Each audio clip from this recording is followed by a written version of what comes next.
Prepare yourselves.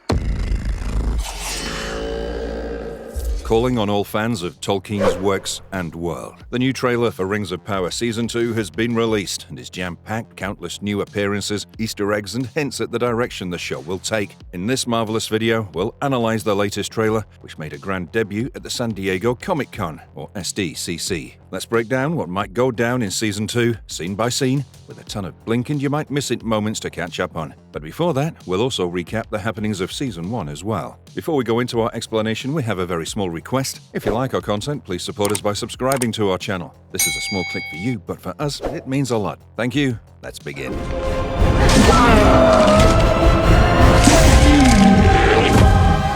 Quick recap of Rings of Power Season 1. Before we dive headfirst into the newest, most exciting trailer for the second season, let's quickly recap Season 1 first. Amazon Studios' Rings of Power first premiered on September 1st, 2022. It was pitched as an adventurous tale heavily based on Tolkien's works, mainly the appendices of the Lord of the Rings novels and a tiny fraction of the Silmarillion. Right at the beginning of Season 1, we got a glimpse at the two trees in the utopia of Valinor. It also artistically portrayed the devastating War of the Wrath of the First Age, that ended with the banishment of the Dark Lord Morgoth. The first season of Rings of Power was set in the Second Age, a peaceful time compared to the battle-drenched First Age. We also got to see a reconceptualized look at Tolkien's 5 principal races, which consist of elves, men, dwarves, and orcs. The hobbits didn't exist yet, but their ancestors, the Harfoots, were the primary driving force of the stranger's story. Rings of Power Season 1 opened with a young and still reckless Galadriel, beautifully played by Morfydd Clark. Galadriel lost her brother on his quest to hunt down Morgoth's lieutenant, Sauron, so she took it upon herself to scour the ends of Middle-earth to finish what her brother started. With Sauron MIA, the Elven king Gil-galad offered Galadriel and her brave soldiers a passage to the Undying Lands for their service. But Galadriel could never rest in peace with her mission unfulfilled, which led her to dive headfirst into the Sundering Seas. She soon washed up on a raft of human survivors. After being mysteriously attacked by a ravenous sea monster, Galadriel was left alone with Halbrand of the Southlands, played by Charlie Wickers, who claimed to be fleeing from orcs crawling through his homeland. They were rescued by Elendil, the father of Anarion and Isildur.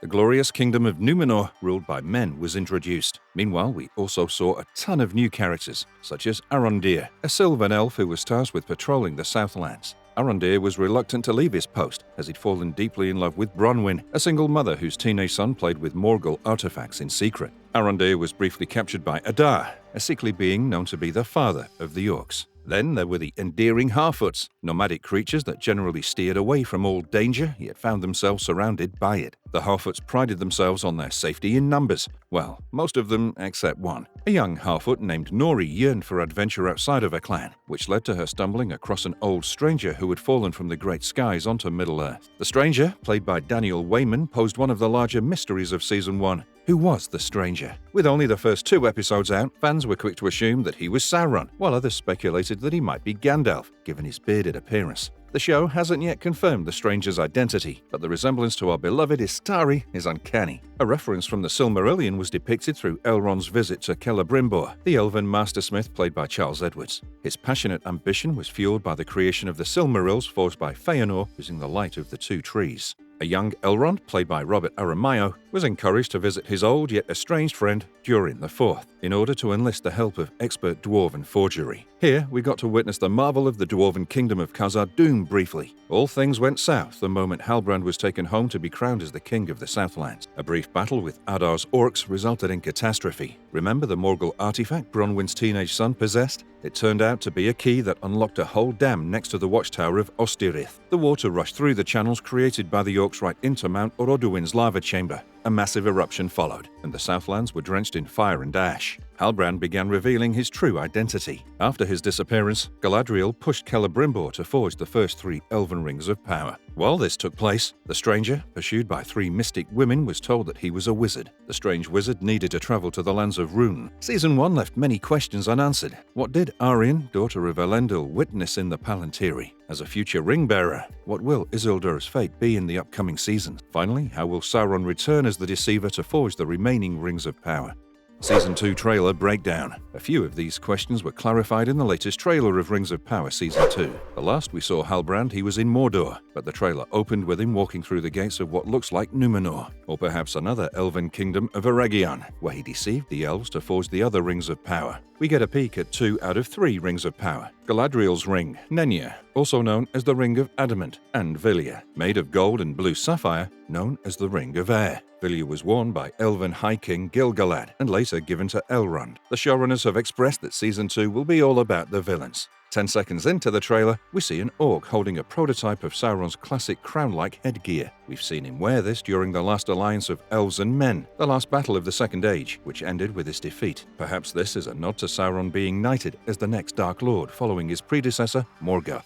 After all, it's been said that Sauron views himself as the master of all of Middle-earth. He seeks to rule it not only through conquest, but bending the minds of all its people to his own. So Durin III is seen holding his axe for dear life as a blue ring glitters on his finger. This might be Angia, which the dwarves named Handorm. We get a shot of Adar, now played by Sam Hazeldine, holding a command for the hordes of orcs behind him. What are they anticipating to attack? It might be the first siege of Eregion, which kicked off the War of the Elves and Sauron. Back in Lindon, Nenya finally halts at Galadriel's feet. The gathering of elves at Lindon suggests that Galadriel chose to reveal who Halbrand indeed was and the impending dangers he posed. Elrond is firmly against the use of the Rings of Power, being wary of Sauron's manipulations thus far and playing his game, so to speak. Still, Galadriel firmly believes that her Ring of Power will guide her more than mislead her steps. This isn't the first time we've heard Elrond harp on why Rings of Power should be destroyed. However, it seems too early to discuss the darker influence of the Rings of Power that have been freshly forged to preserve the immortality of the Elven race. This differs from what was described in the Silmarillion, which tells us about the order of forging. First, the Lesser Rings came into existence prompted by Sauron's coaxing. Eregion welcomes Sauron with open arms, as the lands of Noldor desire to be recognized for their skilled craft. This was followed by the forging of Rings of Power for the men, dwarves, elves, and finally Sauron himself, who forged his crime against all good in the depths of Mount Doom. Another quick blink and you'll miss it moment is spotting Narya, the Ring of Fire worn by Círdan. Another nod to the Rings of Power slowly being put on, their powers felt, and Sauron's ultimate scheme shaping up nicely. Galadriel, Elrond, and their party of elf scouts are confronted by the ghastly Barrow-wights in a mysterious location, but we can assume this could be in Eriador, specifically the Barrow Downs where these wraiths of darkness linger. In the trailer, they're shown to have eerie blue eyes and an overall gnarly appearance. Celebrimbor is slyly deceived by the Deceiver, who walks out of the Smith's Forge, brimming with flames, and reveals himself to be Anatar, known as Sauron's fair visage, one that he refers to himself as the Lord of Gifts.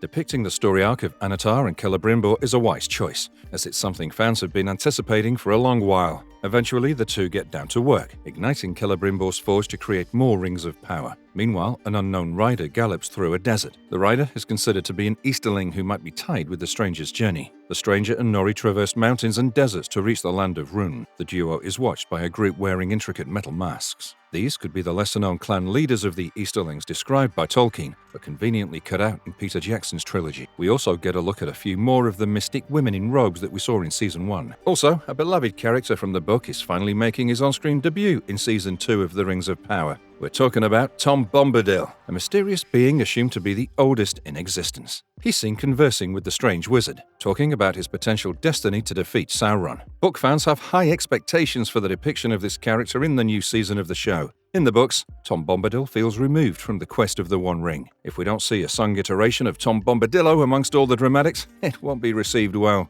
As if possible events couldn't get more thrilling, the trailer reveals that Season 2 will also depict Durin's Bane, the servant of Morgoth that haunts the depths of Khazad-dûm. It's possible that Anatar catches a peek at the Flame of Udun when he visits the kingdom to bestow upon Durin III and other dwarven lords their Rings of Power. Or he might even be plotting the fall of Khazad-dûm. Durin IV also protests against his father, who wields his Ring of Power, backed by his wife Disa, who claims that he's afraid of her father-in-law's odd behavior. The Chancellor of Númenor is seen using a palantir, but the question remains, is Pharazôn using this ancient stone for spying, deception, or as an instrument of evil? Númenor's Queen Regent, Miriel, now blinded, is seen walking into water, presumably right into the jaws of the sea monster we see in the teaser trailer that was released earlier. This could just be a vision she's experiencing. As the trailer draws to a climactic end, Eregion is seen doused in flames as Anatar walks away from the smouldering ruins. As Celebrimbor asks in distress, "What has he done?" It's speculated that the explosion of bright white light is Anatar, Sauron's elvish alias,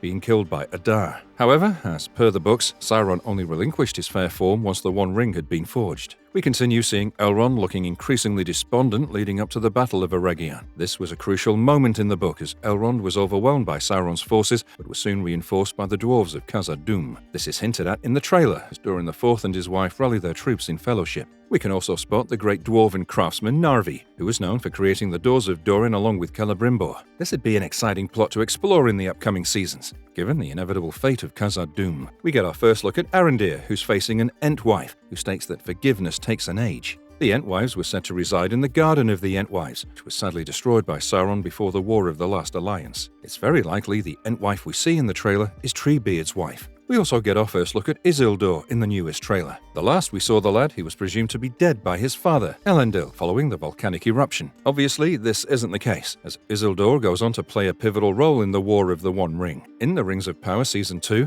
Isildur is assumed to be passing through Cirith Ungol, perhaps trying to find his way out of Mordor. Fans speculate that Isildur was fighting off a spiderling, which could be the notorious spider Shelob. Finally, we see Celebrimbor trying to destroy the 9 rings of the men in vain, and one of the eagles of Manwë landing in Númenor, perhaps to reproach the Chancellor for the path he's taking against the people's best interests. The trailer ended with Elrond leading a final battle charge shouting, "Death to our foes!" presumably after the brutal siege of Eregion. Season 2 will feature this important battle spanning over a few episodes. Leave Sauron to me. Promise me, Elrond. Marvelous verdict. There you have it, folks. A thorough breakdown of the trailer for the Rings of Power Season 2. Given the polarized reception of the first season, it looks like Season 2 might offer redemption. But when it comes to Tolkien's precious stories, the bar is higher than heaven. What little Easter egg or cameo are you looking forward to seeing in the upcoming season? The Rings of Power Season 2 will premiere on August 29th, only on Prime Video. And if you liked our content, don't forget to leave a like and subscribe to us if you haven't already. Have a good one, and be safe. Thanks, everyone.